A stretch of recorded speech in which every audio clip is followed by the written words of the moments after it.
Hi friends, இது வரைக்கும் சேனலை சப்ஸ்கிரைப் பண்ணாதவங்க சப்ஸ்கிரைப் பண்ணிக்கோங்க. ஐயனார் துணை சீரியல் நியூ ப்ரோமோ என்னென்னு பார்க்கலாம்.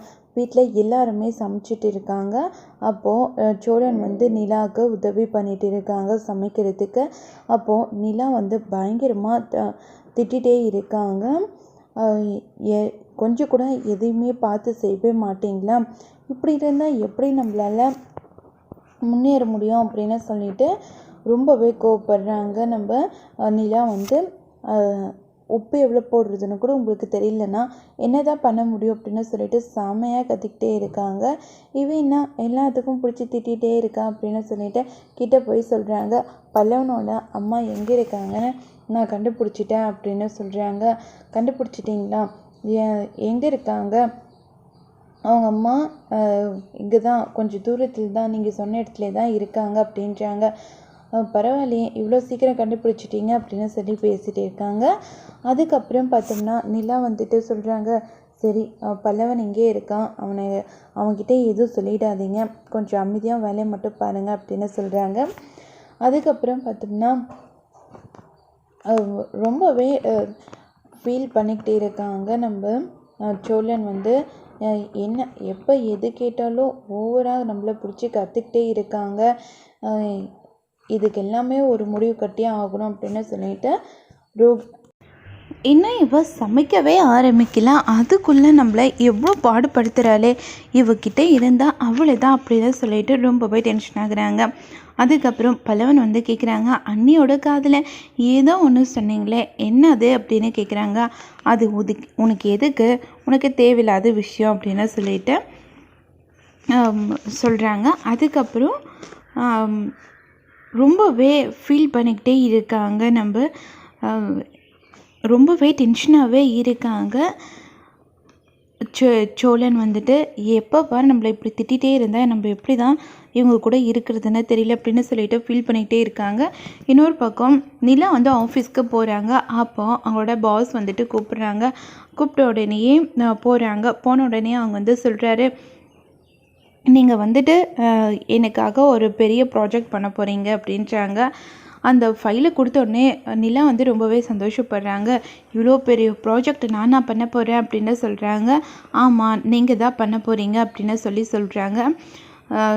உங்களுக்கு நம்பிக்கைன்னா நீங்களே நல்லா படித்து பாருங்கள், அப்புறம் நீங்களே எனக்காக ஒர்க் பண்ணி கொடுங்க, சீக்கிரமாக பண்ணி கொடுத்துட்டிங்கன்னா கொஞ்சம் பெஸ்ட்டாக இருக்கும், அப்போ தான் எனக்கும் ஏதாச்சும் ஒரு வேலை ஏதாச்சும் பெண்டிங் ஒர்க் இருந்தால் பண்ண முடியும் அப்படின்னு சொல்லிட்டு ரொம்பவே யோசிச்சு நிலா கிட்ட பேசுகிறாங்க. சரி, ஓகே, உங்களுக்காக என்னால் எவ்வளோக்கு எவ்வளோ பெஸ்ட்டாக கொடுக்க முடியுமோ அவ்வளோக்கு நான் பெஸ்ட்டாக கொடுப்பேன் அப்படின்னு சொல்லிட்டு நிலா சொல்கிறாங்க.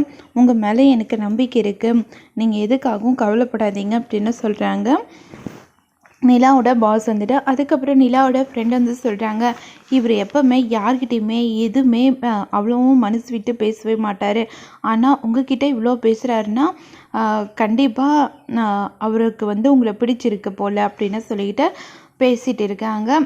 எதுக்காக இப்படியெல்லாம் பேசுகிறீங்க, அந்த மாதிரிலாம் பேசாதப்பா அப்படின்னு சொல்கிறாங்க. சரி, உனக்கு வேணான்னா டவுட் இல்லைன்னா நீயே யோசிச்சுப்பார், இவ்வளோ பெரிய ப்ராஜெக்ட் உனக்கு எதுக்காக கொடுக்கணும் அப்படின்னு சொல்லிட்டு சொல்கிறாங்க. அதுக்கப்புறம் நிலா சொல்கிறாங்க, ஒன்றும் இல்லை, ஒரு வேளை நான் நல்லா பண்ணி கொடுப்பேன்னு நினச்சிருப்பாரு, அதனால தான் அப்படின்றாங்க. அதுக்கப்புறம் அவரோட பாஸ் வராங்க. என்ன யூஸ் பண்ணுறீங்க, என்ன பர்ஃப்யூம் யூஸ் பண்ணுறீங்க, எனக்கு ரொம்ப பிடிச்சிருக்கு அப்படின்றாங்க.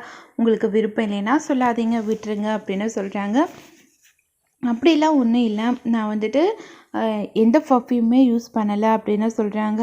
பர்ஃப்யூமே யூஸ் பண்ணலைனாலும் யூஸ் பண்ண அப்படின்னு சொல்கிறாரு.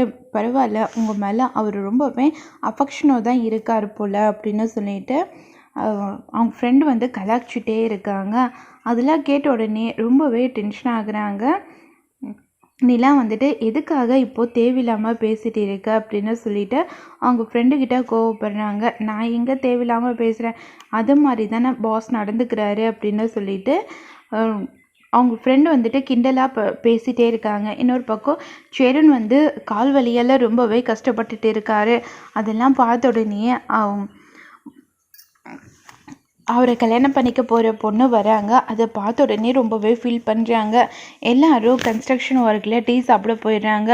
அதனால அந்த பொண்ணு வந்துட்டு நல்லா கால் பிடிச்சு விடுறாங்க. இப்போ எப்படி இருக்குது, வலி போயிடுச்சா அப்படின்னு கேட்குறாங்க. இப்போ எனக்கு ஓகே தான், நீ எதுக்காக அழுகுற? இல்லை நீங்கள் அழுறீங்க, அதனால தான் எனக்கும் அழுக வருது அப்படின்னு சேரனோட கல்யாணம் பண்ணிக்கிற பொண்ணை வந்து ரொம்பவே ஃபீல் பண்ணி பேசுகிறாங்க. உடனே சேரன் வந்து ரொம்பவே சந்தோஷப்படுறாங்க. ரொம்பவே ரொமான்டிக்காக பார்த்துக்கிட்டு இருக்காங்க சேரன் வந்துட்டு.